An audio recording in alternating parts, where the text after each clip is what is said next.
අයිබෝවන් කියලා පිළිගන්නවා ගණිතත් වල YouTube channel එකට. අද මම අරන් ආවි විද්‍යාව අනුමාන. මේ සඳහා ඔයාලගේ 10 11 වසර වල අච්චු පොත් ඕන ඒවත් ළඟට ගන්න ඔයාලා. වීඩියෝ එක පටන් ගන්න කලින් කියන්න ඕන මොනවා හරි දැන් අර ගිය අවුරුදු වල නම් විද්‍යාවේ සමහර කොටස් අඩු කරලා තමයි විභාගයට ආවේ. මම මේ දවස්වලේ අඩු කරලා තියෙන කොටස් නම් දන්නේ නැහැ. දැන් මම කියන දේවල් වල අඩු කරපු කොටස් තියෙනවා නම් ඔයාලා ඒව අතහැරලා පාඩම් කරගන්න. හරි. මුලින්ම ගන්නකො විද්‍යාව 10 වසරේ පළවෙනි කොටස ගන්නකො. හරි. පළවෙනි පාඩමෙන් ජීවයේ රසායනික පදනම ගිය අවුරුදු වල නම් වැඩි ඇහුවේ නැහැ ඒක අර පරීක්ෂණ. මේ දවස්වලේ අහන්න පුළුවන්. ඔයාලට කියලා තියෙනවා නම් අහන්නේ නැහැ කියලා ඔයාලා එහෙම ගන්න. මේක මේ තියෙන පරීක්ෂණ වලින් බයුරේට් පරීක්ෂාව අනිවාර්යෙන් අහන්න පුළුවන්. හරිද? බයුරේට් පරීක්ෂාවයි ලිපිඩ පරීක්ෂාව. සුඩෑන් 3 දාලා කරන්නේ.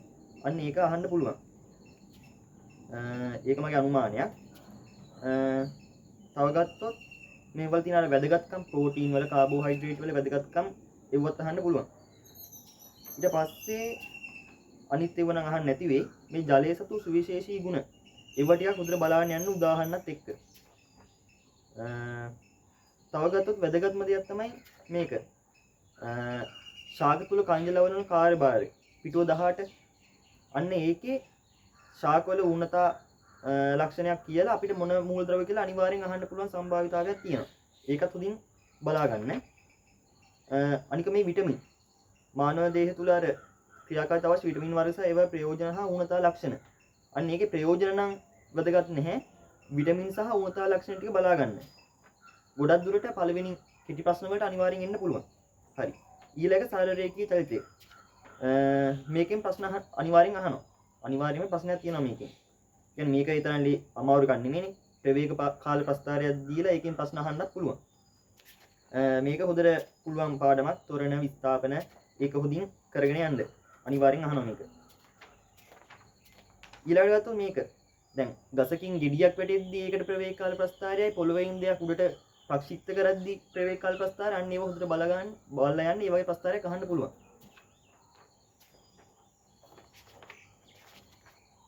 ඊට පස්සේ පදාර්ථයේ ව්‍යුහයේ පාඩම තුන්වෙනි පාඩම. ඕකෙන් අනිවාර්යෙන්ම අහනවා අර ආවර්තා වගුව මේක ප්‍රශ්නේ තමයි වැදගත්. හරිද? බලන්න. දැන් අර ආවර්තා වගුව වගේ කොටු ගහලා දෙනවනේ දෙයක්. ආවර්තා වගුව වගේ කොටු ගහලා මෙහෙම දෙනවා. ඒකෙදි ඔයාලා වාරි විභාග වලත් මෙහෙම හම්බෙන්නේ නැති. ඒකේ මොනවා හරි මූලද්‍රව්‍ය මෙහෙම A කියලා නම් කරලා තියෙනවනම් අපි දන්නේ නැහැ මොකද්ද කියලා. හැබැයි ඔයාට හොයාගන්න පුළුවන් පස්සේ මේක අපි හිතමු සල්ෆර් කියලා. A කියලා තමයි එයා දීලා තියෙන්නේ. ඔයාලා මෙන්න මේක යොදාගෙන තමයි උත්තරේ ලියන්න ඕනේ. හරිද? ඔයාලට වාරි විභාග වලත් හම්බෙලා තියෙන්නේ. මේ ඔයා දන්නා වුණාට මේක සල්ෆර් කියලා ඒක ලියන්න එපා. මේකෙන්ම තමයි ලියන්න ඕනේ. හරිද? එයාලා මුකුත් කියලා නැත්තම් මේකෙන්ම ලියන්න කියලා නැත්තම් ඔයාලා ලියන්න ඕනේ මේකෙන්ම තමයි. හරිද? ඔයාලට අර ඒක එයාලා කිව්වොත් ඔයා ඇත්ත මූලද්‍රව්‍ය නමින් ලියන්න කියලා ඒතකොට මේක දාලා ලියන්න. හරිද? මේක වරද්ද ගන්න එපා. ලකුණු කැපෙනවා. ලේසියෙන් ප්‍රශ්න වලට උත්තර ලියන්න පුළුවන් ප්‍රශ්න තමයි මේවා. අනිවාර්යෙන්ම එනවා. මෙහෙමයක් අනිවාර්යෙන්ම එනවා. හරිද? හරි. ඔය පාඩමේ වෙන වෙනම මම කතා කරන්න යන්නේ නැහැ. ඔය ඔක්කොම කරුණු යොදාගෙන තමයි මේ ප්‍රශ්නේ අහන්නේ. ඒ හින්දා ඒව හොඳට බලාගෙන යන්න. ඒ වගේම තමයි මේ ලෝහවල ප්‍රයෝජන ඒව හොඳට බලාගෙන යන්න. මේ පාඩමේ ඒව තමයි කියන්න තියෙන්නේ. එකයි ප්‍රථම අයනීකරණ ශක්තිය විද්‍යුත් ඍණතා ඒවා හොඳට බලන්න යන්න. අනිවාර්යෙන් මේ ප්‍රශ්නයට සම්බන්ධ කරලා තමයි ඔය ඔක්කොම දේවල් අහන්නේ. චලිතය පිළිබඳ නිව්ටන් නියම අනිවාර්යෙන් එනවා. හරි. F සමානයි m දාලා ඔයාලට අනිවාර්යෙන් සුළු කිරීම සිදු කරන්න වෙනවා. නිව්ටන්ගේ තුන්වෙනි නියමයෙන් ප්‍රශ්නයක් අහන්න පුළුවන්. හොඳ MCQ එකක් අහන්න පුළුවන් එකෙන්. ගම්මිතාවෙනුත් සමහර වෙලාවට අහන්න පුළුවන්. මේ ඔක්කොම සම්බන්ධ කරලා එක ප්‍රශ්නයක් අහනවා. අනිවාර්යෙන්ම අහනවා. හරි. ඝර්ෂණය ගත්තොත් ඝර්ෂණයෙන් වැඩි එන්නේ නැති වෙයි කියලා හිතනවා. වැඩි අමාරු දෙයක්ුත් නෙමෙයි. ඒක පල්ල ගන්න එපා. කුෂ්ඨ වර්ග බලය බලකාන්නේ නැහැ. ඝර්ෂණය කෙරෙහි. හරිද? ඒක පල්ල ගන්න එපා. ඝර්ෂණයේ ප්‍රායෝගික අවස්ථා ටික බලා ගන්න. 6 වෙනි පාඩම. මේක ගියසරේ O level වලදී අයින් කරා. හරිද?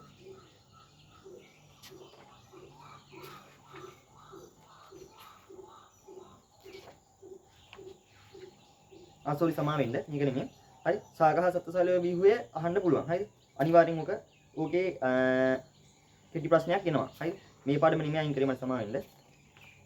මේ පාඩම අනිවාර්යෙන් එනවා. මේ ශාක සෛල සහ සත්ත්ව සෛල වල එක එක කොටස් අර ඉන්ද්‍රියකා උදේට බලාගෙන යන්න. ඔය තමයි ඌනන විභාජනය අනූනන විභාජනය. අන්න ඒකේ තියෙනවා මේ වෙනස්කම්. අන්න ඕකත් උදේට බලාගෙන යන්න ඕකත් ඉන්න පුළුවන්. මූලද්‍රව්‍ය හා සංයෝග ප්‍රමාණය. ඕකේ මේ පරමාණුක සාපේක්ෂ පරමාණුක ස්කන්ධ සාපේක්ෂ අණුක ස්කන්ධ හොයන් දෙන්නේ නැහැ. ඒව හොයන් දෙන්නේ නැහැ.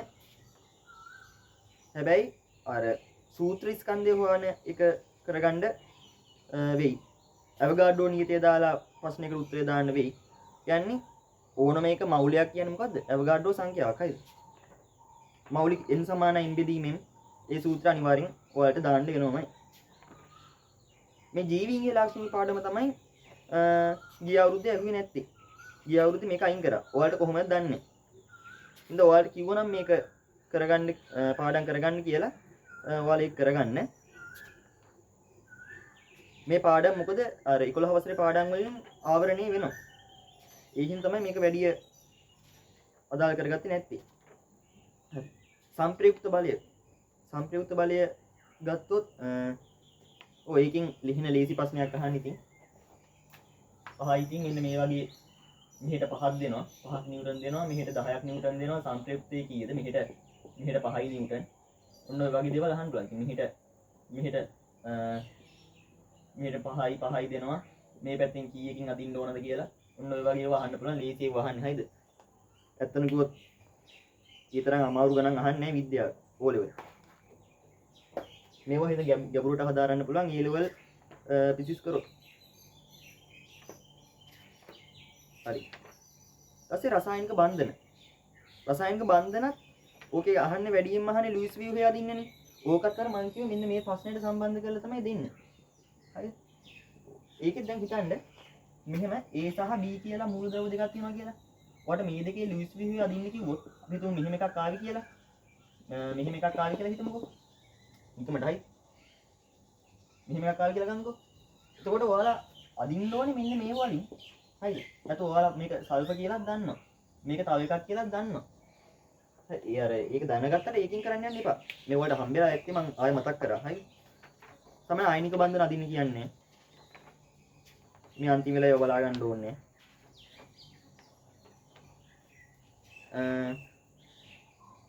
ඕකේ ඔය තියෙන අර බන්ධන වල ද්‍රවීයතාවයේ කොටස වැඩියෙන් ඕ ලෙවල් කවදාවත් අහන්නේ නැහැ. ඒක ඒ ලෙවල් වල තියෙනවා. මේක හොඳට බලන්න. ජල අණු අතර පවතින අන්තරාණුක ආකර්ෂණ බල නිසා ජලෙ ලැබිලා තියෙන සුවිශේෂී ගුණ.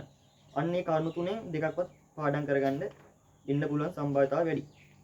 අන්තිමට මේ පාඩමේ කියන්න තියෙන්නේ මේ ආයනික සංයෝග වල ලක්ෂණයි සහ සංයෝග වල ලක්ෂණයි හොඳට පැහැදිලිව වෙන් කරලා හඳුනා ගන්න පුළුවන් වෙන්න ඕන. බලයේ භ්‍රමණාචරය නැත්නම් බල ගූර්ණය ඒකත් සමහර වෙලාවට ඉන්න පුළුවන්. මොකද ඔක්කොම අර සම්ප්‍රයුක්ත බලයි බල ගුණයි ඔක්කොම එකට සම්බන්ධ කරලා ගණන් හදන්නේ නැහැ සාමාන්‍ය මෝලෙ වල. හරිද? ඒ හින්දා මේකත් හොඳට කරගන්න. බල යුග්මයයි බල ගුණයයි පටල ගන්න එපා. බල ගුණය කියන්නේ දැන් අපි හිතමුකෝ මෙහෙම බලයක් යනවා කියලා. නිව්ටන් 5යි. අපි මෙතන ලක්ෂය ඉඳන් කිව්වොත් මෙන්න මේ ලක්ෂයේ ඉඳන් මෙතන තියෙන ලම්බ දුර අපි x කියලා ගන්නකො. එතකොට මේ ලක්ෂය වටා අපි O කියලා. මේ O ලක්ෂය වටා ගුණය තමයි 5x. 5x. බල යුග්මයේ ගුණය කියන්නේ මොකද්ද? බල යුග්මයේ ගුණය කියන්නේ අපි හිතමුකෝ මෙහෙම දෙයක් තියෙනවා කියලා. මේ ලක්ෂ්‍ය වටා විවර්තනය කරලා තියෙනවා. හරිද? මේක දෙපැත්තට මෙහෙම කැරකෙනවා මෙහෙම. හරි? අපි හිතමුකෝ මෙහෙම 5 නිව්ටන් දෙනවා. මෙහෙට 5 නිව්ටන් දෙනවා. මේ කරකනවනේ මෙහෙමනේ කරකන්නේ. මෙහෙම කළා මෙන්න මෙහෙමනේ කරකන්නේ. ඒතකොට දෙපැත්තම සමාන බල. ඒතකොට අපි මේ දුර ගන්නකො x කියලා. බල දෙක අතර ලම්බ දුර. ඒතකොට බල යුග්මයක ගුණය තමයි මොකද්ද? බලය එක බලයක් වැඩි කරනවා බල දෙක අතරම ලම්බ දුරයි. ඒතකොට 5x තමයි මෙතන. හරි. ඔය සාධනය කරලා පෙන්වන්න ඕනේ නැහැ. හරි. හරි. ওই දෙක හොදින් කරගන්න. ඔකට උදාහරණ බලා ගන්න. අනිවාර්යෙන් එනවා. හරිද? බල සමතුලිතතාවයක් කියන්නේ මේ වගේම අර වගේම පොඩි දෙයක්. මේ ඔක්කොම පාඩම් එකට සම්බන්ධයි. ඇත්තම කිව්වොත් මේ වෙන වෙනම තිබ්බට බල ගුණ, බල යුග්ම,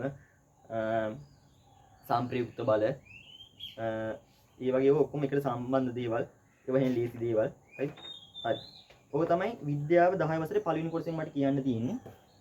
ඔය බලා ගන්න. හරි. අපි යන් 10 වසරේ දෙවෙනි කොටසට ඉක්මනට යන්. ඒකේ ජෛව ලෝකය මේක අනිවාර්යෙන් අහනවා. හරිද? ඉරි ගහන ප්‍රශ්න තියෙන්න පුළුවන්. ව්‍යුහගත ප්‍රශ්න තියෙන්න පුළුවන්. ඒක හොඳට බලා ගන්න. අධිරාජධානි ටික බලා ගන්න. ඒකේ ප්‍රයෝජන මේක අනිවාර්යෙන්ම දැන් අන්තිම වෙලාවේ පාඩම් කරගන්න පුළුවන් එකක් නෙමෙයි. ලොකු පාඩමක් නේ. හින්දා මේක කාලයක් ඉඳන් තිස්සේ පාඩම් කරලා තියාගන්න ඕන එකක්. ඊට පස්සේ එනවා ජීවයේ අඛණ්ඩතාවයක. දැන් මේක තියෙන්නේ ශාක ප්‍රජනනය සත්ත්ව ප්‍රජනනය කියලා කොටස් දෙකකනේ. ඒකෙන් වැඩියෙන්ම අහන්නේ ශාක ප්‍රජනනය. සත්ත්ව ප්‍රජනනයෙන් අහන්න පුළුවන් එක්කෝ අහන්න පුළුවන් MCQ එකයි. එක්කෝ MCQ එකක් අහන්න පුළුවන්. එක්කෝ දෙවෙනි කොටසේ ලකුණක් දෙකක් හම්බ වෙන පොඩි එකක් අහන්න පුළුවන් සත්ත්ව ප්‍රජනනය. වැඩියෙන්ම ඉන්නේ ශාක ප්‍රජනනය. ලකුණු ගොඩක් ගන්න වෙනවා. හරි. ගන්න පුළුවන්.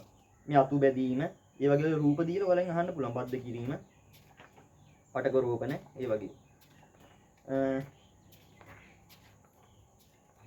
තමයි යන් තියෙන්නේ අර සත්ත්ව ප්‍රජනනයේ හෝමෝන වර්ග ටිකක් බලා ගන්න. මේ ලිංගික සම්ප්‍රේෂණ රෝග ටිකක් උදාහරණ ඒකෙන් වෛරස් විශේෂ දෙයක් කියන්න තියෙනවා මෙහෙම. ආ ලිංගික සම්ප්‍රේෂණ රෝගවල අහන්න පුළුවන් බැක්ටීරියා මගින් සම්ප්‍රේෂණ රෝග අහන්න පුළුවන් නැත්නම් වෛරස් මගින් සම්ප්‍රේෂණ රෝග අහන්න පුළුවන්. ඒක හොඳට මෙතනින් බලන්න. මෙතන වෛරස් මගින් එකයි තියෙන්නේ. ඒඩ්ස් විතරයි. අනිත් ඒවා ඔක්කොම බැක්ටීරියා මගින් වෙන්න ඕන. නෑ හර්පිසුත් වෛරසයක් මගින්, ඒඩ්සුත් වෛරසයක් මගින්, අනිත් දෙක බැක්ටීරියා මගින්. හරිද? ඔක නිකන් 39 40 වගේ ප්‍රශ්නයකදී අහන්න පුළුවන්. හරි? උට හොඳට බලා ගන්න. ද්‍රවස්ථිති පීඩනය හා එහිදී. හරි? මෙතනින් වැදගත්ම වෙනවා අර P = F බෙදීමේ සූත්‍රය ඕන. අනිවාර්යෙන් ඕන. P = H ρg ඕන. ඕන තව විශේෂ වැඩක් තමයි දැන් මේ අර ඒක නෙමෙයි ප්‍රසදීය වායු පීඩනමානය හැදුවේ කවුද කියලා අහන්න පුළුවන් ටොරිසෙල්ලි. කවදාවත් අහලා නැහැ ඔක O level විභාගයකදී ඔයාලා වැඩිම කියවන්නේ නැත්නම් ප්‍රසදීය වායු පීඩනමානය හැදුවේ ටොරිසෙල්ලි. චුට්ටක දැන් හරි අහලා තියාගන්න අන්තිම වෙලාවේ. වායු ගෝලීය පීඩන ඉදින්දා යෙදීම් ටිකක් බලා ගන්න. අනික මේකේ වැදගත්ම දෙයක් තමයි මම කියන්න හිටියේ මේ උඩුකුරු තෙරපුමෙන් අහන MCQ ප්‍රශ්නයක්. ඕක සාමාන්‍යයෙන් හරියන්නේ 100කට 30ක වගේ තමයි MCQ ප්‍රශ්න ඔක හරියන්නේ. ඕක වාර විභාග වලට අහනවා. උඩුකුරු තෙරපුමෙන් අහනවා සුපිරි ප්‍රශ්නයක්. සුපිරි MCQ ප්‍රශ්නයක් අහනවා. ඒක සාමාන්‍යයෙන් වැරද්දුවට කමක් නැහැ. ඒකෙන් තීරණය වෙන්නේ නැහැ නේ ඒක. ඒක සාමාන්‍යයෙන් චුට්ටක් හිතලා කරගන්න ඕන දෙයක්. ඒක ගැඹුරු MCQ එකක් අහනවා. ගැඹුරු කිව්වට ලොකුම දෙයක් නෙමෙයි. හරි. ඊසේ පදාර්ථයේ වෙනස් වීම. ඔයාලට අනිවාර්යෙන්ම රසායනික ප්‍රතික්‍රියා, රසායනික සංයෝජන ප්‍රතික්‍රියාවක්ද, වියෝජන ප්‍රතික්‍රියාවක්ද, ඒක විස්ථාපන, ද්විත්ව විස්ථාපන කියලා හොයන්න වෙනවා. හරි. අනික රසායනික ප්‍රතික්‍රියා තුලිත කරන්නත් අනිවාර්යෙන්ම තියෙනවා. හරි. ඒවා එකක් පුරුදු වුණොත් වැඩේ කරගන්න පුළුවන්. ඒ තමයි සක්‍රියතා ශ්‍රේණිය කටපාඩමේ තියෙන්න ඕන අන්තිම වෙලාව කරගන්න දෙයක් නෙමෙයි ඒක. ඒක හොඳට මතක තියාගන්න. යකඩ නිස්සාරණය ගැන ගිය සැරේ ඇහුවේ නැහැ. මෙදා සැරේ අහයිද මන් දන්නේ. ඒ හින්දා ඒකේ අර තියෙන ප්‍රතික්‍රියා ටිකක් තියෙනවා. ඒව ටිකක් බලා ගන්න. චුට්ටක් මේ මොකද්ද? යකඩ නිස්සාරණ උදුන චුට්ටක් අවධානය යොමු කරන්න. ඔයාලට එනවා කිව්වනම් ඕකේ රූපයක් දීලා මොනවා හරි දෙයක් අහන්න පුළුවන්. ඔය වායු පිළියෙල කිරීම හයිඩ්‍රජන් වායු පිළියෙල කරන්නේ කොහොමද? කාබන් ඩයොක්සයිඩ් වායු පිළියෙල කරන්නේ කොහොමද? ඔක්සිජන් වායු පිළියෙල කරන්නේ කොහොමද? ඕක අනිවාර්යෙන්ම එන්න පුළුවන්.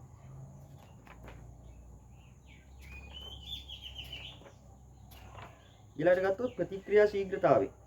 ඒක එන ලේසි පාඩමන්නේ. ප්‍රතික්‍රියා ශීඝ්‍රතාවය කෙරෙහි බලපාන සාධක අනිවාර්යෙන්ම අහනවා. අනිවාර්යෙන්ම අහනවා. උදාහරණයක් දෙකක් මතක තියාගන්න එකට. අනිවාර්යෙන්ම අහන තව එකක් තමයි මේව.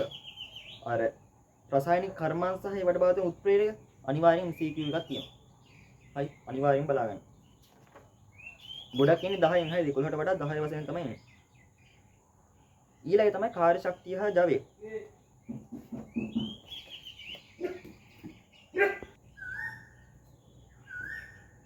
සමාවෙන්න පොඩි හදිසි වැඩකට යන්න උනා. හරි. කාර්ය ශක්තිය ජවයේකේ අහන්න පුළුවන් W = FD දාලා කාර්ය හොයාගන්න. චාලක ශක්තිය, විභව ශක්තිය ඕවා සමහර වෙලාවට අහන්න පුළුවන්. මං හිතන්නේ අනිවාර්යෙන් අහයි.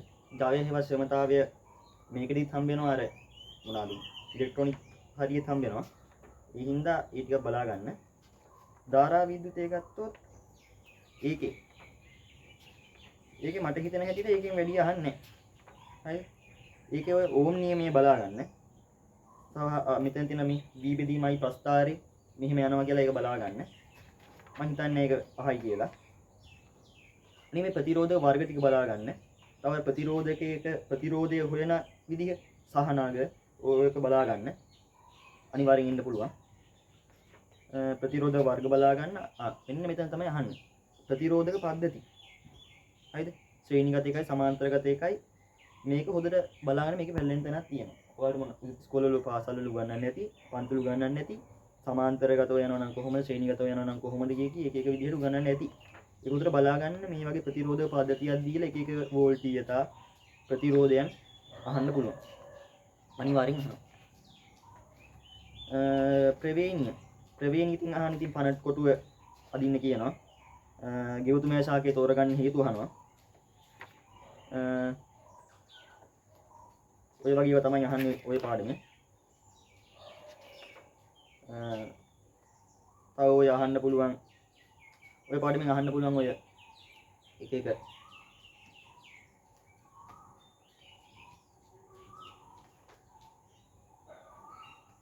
අර වල මෙන්න මේ වගේ අදින්නේ සටහන් එන්නේ මේ වගේ වහන අනිවාර්යෙන් අහනවා. ඔය තමයි ඇලි බව තැලිසීමියාව ගැන අනිවාර්යෙන් MCQ එකක් තියෙන්න පුළුවන්. ජානි ඉංජිනේරු විද්‍යාව යොදා ගන්න අවස්ථා ශාස්ත්‍රවල උදාහරණ ටිකක් බලා ගන්න. ඔය ටික තමයි 10 වසරේ දෙවෙනි කොටසෙන් මට කියන්න තියෙන්නේ. හරි. අපි යන් 11 ශ්‍රේණියට. ජීවි පටක කියන්න ඕනේ අනිවාර්යෙන් තියෙනවා. හරි. ඒකත් කාලිකිතන් වල බලා ගන්න ඕන. ඒක මට තැනක් කියන්න බෑ හරියට විශේෂ තැනක්. චුට්ටක් මේ අපිච්චද පටකයේ විශේෂයෙන් බලා ගන්න. මට හිතෙනවා ඒක ඊ කියලා. තව නියුරෝන ගැන බලා ගන්න. ප්‍රභා සංශ්ලේෂණය ගත්තොත් ඒකෙත් ඔය පරීක්ෂණ ටික හොදට බලා ගන්න ඕන. අනිවාර්යෙන් අහනවා. ඊළඟට ගත්තොත් මිශ්‍රණයක් ගත්තොත් ඒකේ මුල් ටිකේ ඒ තරම් දෙයක් නැහැ. ද්‍රාවිතාවය කියන එක නිර්වචනය බලා ගන්න. තව අර ද්‍රවීය ද්‍රාවක ද්‍රාවක තුලදී වෙනවා. නිර්ද්‍රවීය නිර්ද්‍රවීය ද්‍රාවක තුලදී වෙනවා. ඉන්නේ කතාව හොඳට මතක තියාගන්න. අහන්න පුළුවන් ඒක.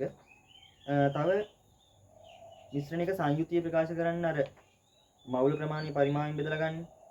ඒක අහනවා. කියන්නේ MOLD M ඍණ 3 අන්න ඔකෙන් ප්‍රශ්නයක් අනිවාර්යෙන් අහනවා. මතක් කරලා ඒකක දාන්න. හරිද? ඒක සුළු කරන විදිහ දාලා ලස්සනට වැඩේ කරන්න. ප්‍රාමාණික ද්‍රාවණ පිළියෙල කිරීමෙන් වෙනම අර කරන විදිහ අහන්න නැති වෙයි. කියන්නේ ප්‍රාමාණික ද්‍රාවණය පිළියෙල කරන ආකාරය පැහැදිලි කරන්න වගේ නම් මම හිතන්නේ දෙයි කියලා. අර වගේ ගානක් නිකන් දෙයි. C සමානයෙන් බෙදීම V මත තියාගන්න.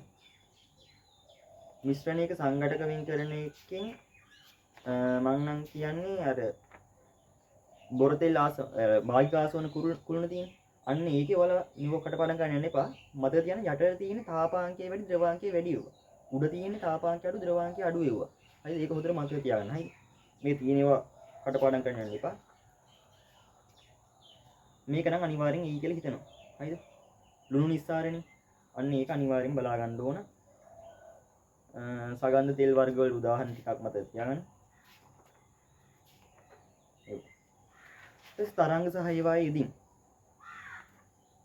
ඔය පාඩමේ තීරයක් තරංග අන්නායාම තරංග බලා ගන්න. විද්‍යුත් චුම්බක තරංග වලින් තමයි මම හිතන්නේ වැඩියෙන් අහන්නේ. ඒ වලට ප්‍රයෝජන ටික බලා ගන්න. හරි. එච්චරයි ඉතින් මේක තියෙන්නේ. අනිත් ඊට පස්සේ යනවා ධ්වනිය. ධ්වනියේ අර ධ්වනිය වල මේක අහන්න පුළුවන් අර විදුලි කැටීම කතාව. විදුලි කැටීමේදී අයි මුලින්ම ශබ්දය ඇහිලා පස්සේ ආලෝකය ඇහින්නේ ඒක තුට පැහැදිලි කරන්න කියලා වගේ ප්‍රශ්නයක් අහන්න පුළුවන්. සමහර විට තමයි අහන්න පුළුවන්. ඊට ධ්වනි ලාක්ෂණික නා අනිවාර්යෙන් එනවා. තාරතාව හඩේසර ධ්වනි ගුණ ඔබ බලා ගන්න.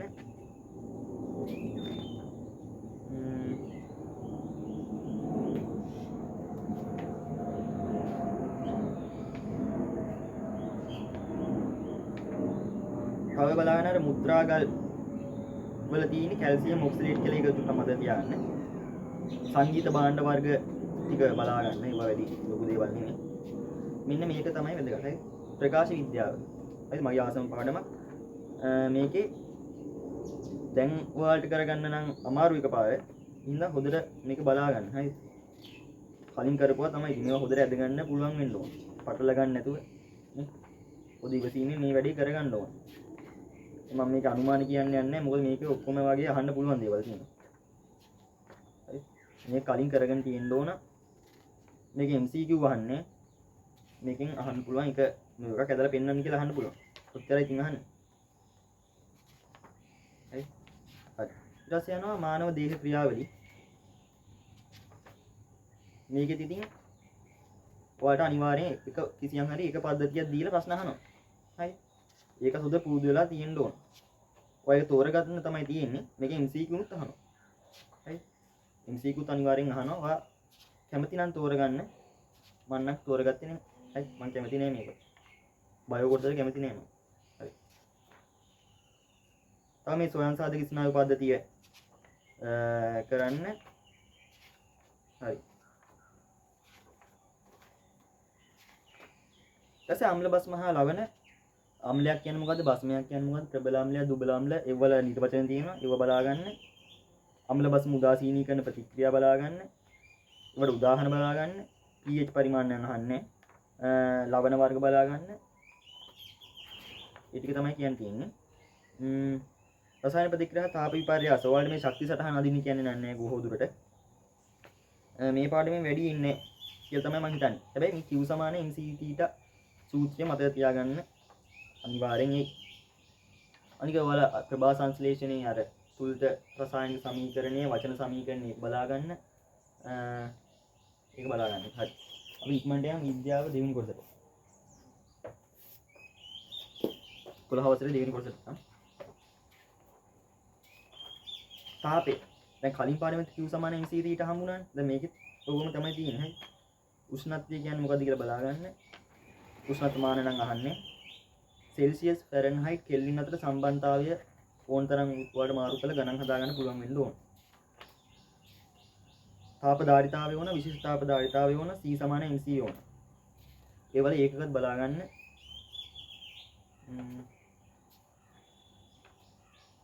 ද්‍රවාංක හිමාංක තාපාංක අනිවාර්යෙන් බලා ගන්න. මුක්ත තාපය බලා ගන්න. වාෂ්පීකරණයේ වාෂ්පී භවනයේ වෙනස දැනගෙන තියෙන්න ඕන. වාෂ්පී භවනයේ කියන්නේ අර ද්‍රව පෘෂ්ඨයෙන් විතරක් වාෂ්ප වෙනවා. වාෂ්පී භවනයේ කියන්නේ වාෂ්පී ඒ කියන්නේ තාපාංකයේ පෙර උෂ්ණත්වයකදී වාෂ්ප වෙනවා තමයි වාෂ්පී භවනයේ කියන්නේ. වාෂ්පීකරණය කියන්නේ තාපාංකයේදී යම් කිසි ද්‍රවයක් වාෂ්ප වෙනවා නම් ඒක වාෂ්පීකරණය කියනවා. ඒක ද්‍රවයේ පුරාම සිදු වෙනවා. වාෂ්පී භවනයේ වෙන්නේ ද්‍රවයෙන් මතු පිට තලයෙන් විතරයි. ප්‍රසාරණීය බලපෑම් බලා ගන්න. තාප සංක්‍රමණ විදි බලා ගන්න. දැන් ඔයාලා මෙහෙම අර උණු ජල බෝතලේ මොකද ඒක කියන්නේ? ඒකට කියන නමක් තියෙනවා. ඒ නම මට මතක නැහැ. හරි අර වතුර දාන එක තියෙන්නේ උණු වතුර. අන්න ඒකෙදි මොන වගේ තාප සංක්‍රමණ විදිද වළක්වන්නේ කියලා MCQ එකක් අහන්න පුළුවන්. තුනම වළක්වනවා. හරි. සංවහනයේ, සන්නයනයේ, විකිරණය කියන තුනම වළක්වනවා. ඒක. ඔය වගේ MCQ එකක් අහන්න පුළුවන් සමහරවිට. ඒ කියන්නේ තර්මෝස් ප්ලාස්කුව කියලා තියෙන්නේ. හරි. P සමානයි VI. විදුලි උපකරණ ජවය හා ශක්තියකේ P සමානයි VI බලා ගන්න. E සමානයි P බලා ගන්න. E සමානයි VIT. ඔය සූත්‍ර එක එකෙන් අර ව්‍යුත්පන්න කරලා ගන්න පුළුවන්. P සමානයි VI දන්නවා. E සමානයි PT ගන්නවා නම් අනිත් ඒවා ගන්න පුළුවන්. ඔය හොදට බලා ගන්න. ගෘහ විදුලි ප්‍රතිපත්තිය හොදට මේ වෙලා තියෙන්න ඕන. මේ වගේ ඒක උපකරණයක් ෆොටෝ එකක් දාලා ඔයාලෙන් අහන්න පුළුවන් මේ මොකද්ද කියලා. හරි. බලා ගන්න. මේ අච්චු පොතේ තියෙන ෆොටෝ බලාගෙන යන්න. හරිද? ඔයාලා දන්න වෙන ෆොටෝ ඒවා බලන්න නැතුව මේ අච්චු පොතේ තියෙන ෆොටෝ විතරක් බලාගෙන යන්න. ඒව තමයි අහන්න පුළුවන්. අනික තමයි අර KWH වලින් විදුලි ඒකක ප්‍රමාණය හොයන එක ඕන. ඊළඟ පාඩම ඉලෙක්ට්‍රොනික. මේක නම් අපේ කාලේ අයින් කරා. හරි. මම හිතන්නේ ඔයාලට නැති වෙයි. මොකද මේක අර A level physics වල ලොකු ඉගෙන ගන්න තියෙන පාඩමක්. හරි. මෙතන මේක ඔයාලට අයින් කළා. ඉතින් මම හින්දා ඉගෙන කියන්නේ නැහැ. ෂුවර් කරලා මේක අයින් කරලා ඇති. හින්දා මම මුකුත් කියන්නේ නැහැ මේ පාඩම ගැන. විදුලි රසායනය, විදුලි විච්ඡේදන කෝෂ, විදුලි රසායනික කෝෂ, ඒ වල අර්ධ ප්‍රතික්‍රියා, තුලිත රසායනික සමීකරණ, තුලිත අයනික සමීකරණ පොදට පුළුවන් වෙලා තියෙන්න ඕන. ඒ වුණාට මම හිතන්නේ වැඩිම ඊ කියලා. අපේ කාලෙත් ආවේ නැහැ. හැබැයි මේ කාලේ එන්න පුළුවන්. විදුලි ලෝහාලේපනය, يعني මේ යකඩ මල බැදීමේ පරීක්ෂණ වගේක් තියෙන එක බලා ගන්න. අනික මේ දීලෝහාචරණය අනිවාර්යයෙන් වැදගත් වෙනක් අහන්න පුළුවන් ප්‍රශ්නයක්. චුම්බකයේ අහන්න පුළුවන් දේවල් තමයි ඇම්පියර්ගේ දකුණත් නීති, මැක්ස්වෙල්ගේ කස්කුරුපු නීති අහන්න පුළුවන්. ෆ්ලේමින්ගේ වමත් නීති අහන්න පුළුවන්. මේ අර ප්‍රධාන සරල ධාරා මෝටරේ ප්‍රධාන කොටස් නම් මම හිතන්නේ අහයි කියලා. හරි. මේක වැඩි බලා ගන්න ඕනේ නැහැ. මේක බලන්න විදුලි මෝටරේ ශක්ති පරිණාමණය විදුලි ශක්තිය යාන්ත්‍රික ශක්තිය බවට පත් වෙනවා. විදුලි චුම්බක ප්‍රේරණය බලා ගන්න. මේ මයික්‍රොෆෝනේ නෙමෙයි ප්‍රත්‍යවත් ධාරා ඩයිනමෝවේ කොටස් අපේ කාලේ එව්වත් ඇහුවේ නැහැ. සල්ල ධාරා හා ප්‍රත්‍යවත් ධාරා වෙන් කරලා හඳුනා ගන්න මේ වගේ ප්‍රස්තාරයක් දීලා ඔයාලෙන් අහන්න පුළුවන් සල්ල ධාරාවක් හා ප්‍රත්‍යවත් ධාරා මොනවද කියලා. ඒක උදේ බලන්න පරිණාමය බලා ගන්න. අන්තිමට කියන්න ඕන මේ NP බෙදීම NS සමානයි VP යට VS ඕන. මේ රූපය හොදට බලාගෙන යන්න. 144 පිටුවේ රූපය බලාගෙන යන්න හොදට.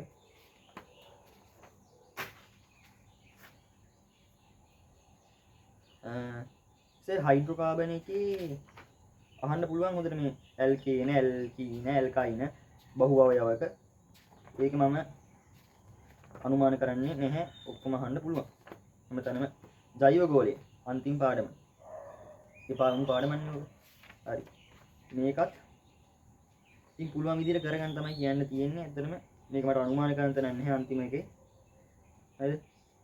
අහන්න පුළුවන් තැන් වැඩි. හයිතාගාර ආචරණය ගොඩක් බලා ගන්න. අර පළවෙනිම විහුවගතයේ පළවෙනිම අහන ප්‍රශ්නේ මේකෙන් ප්‍රශ්නයක් උදේට බලා ගන්න. කොහේ හරි PPT කියලා කිව්වොත් ඒ parts per trillion. හරි? ppm කියන්නේ parts per million. හරි? ඉතින් මේක බලා ගන්න. ඒ වගේ ප්‍රස්තාරයක් දීලා ඕන නිකන් PPT එහෙම දාලා තියෙන්න පුළුවන්. හැබැයි ඒක ලොකුවට ඔයාලා දන්නේ නැති හින්දා වැඩි මෙව වෙන්නේ නැති වෙයි. හැබැයි ඔයාලා දැනගෙන ගියා නම් හොඳයි. ඒ කියන්නේ එහෙම.